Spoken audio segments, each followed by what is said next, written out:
Allora, buonasera, benvenuti voi tutti qui alla presentazione del mio libro, Il riscatto delle figlie di Eva.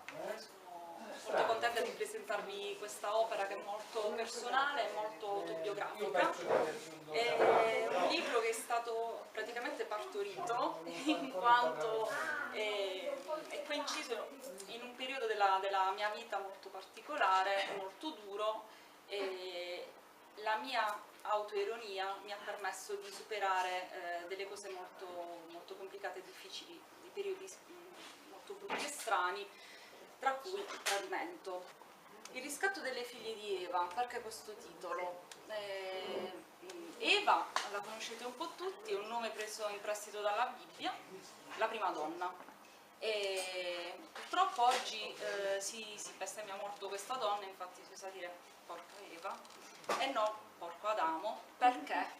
Come mai la donna? Perché anche nelle bestemmie e nel turpiloquio generale si usa buttare sempre fango sulla donna piuttosto che sull'uomo? Anche l'uomo ha le sue colpe, anche Adamo ne ha avute, però sempre su Eva. Perché? Quindi questo libro è un po' il riscatto, perché vuole essere un riscatto un po' per tutte le donne che spesso vengono vituperate ingiustamente anche.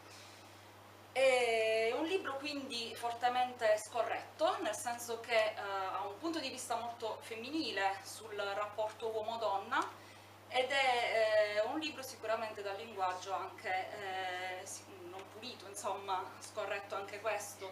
Quindi insomma non è un libro stile Giovanni Paolo II, se cercate un libro così questo non lo è.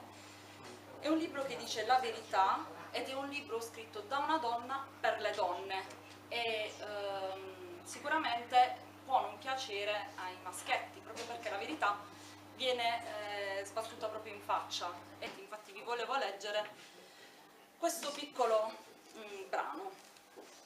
Da quando esistono i social network si tradisce di più. No, non sono d'accordo.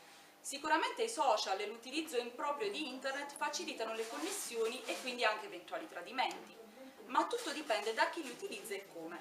Semplicemente grazie alle moderne tecnologie è più facile scoprirli. I nostri nonni, bisnonni e trisavoli probabilmente avevano relazioni su relazioni extraconiugali, ma siccome le loro amanti non mandavano sms e non commentavano con cuoricini foto su Facebook, le nostre nonne, bisnonne e trisavole dormivano tranquille. E difatti è così. Che poi i loro uomini avessero figli illegittimi sparsi per il mondo è un altro conto. Finché la cosa non veniva fuori, loro continuavano a dormire tranquille e serene. Amiche, lo sapete che molti dei vostri fidanzati sono single?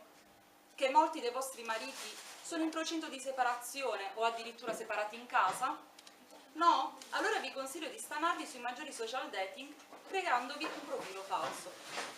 Molte delle cose che sono scritte traggono appunto spunto dalla realtà, soprattutto una mia amica che è una habituée di questi social dating.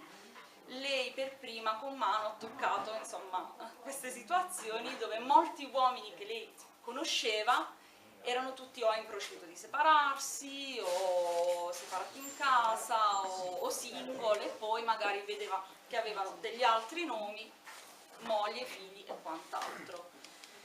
Quindi purtroppo questa è una cosa abbastanza dilagante al giorno d'oggi, però grazie proprio ai social network si riesce almeno a scoprire queste cose, cosa che invece prima era impossibile.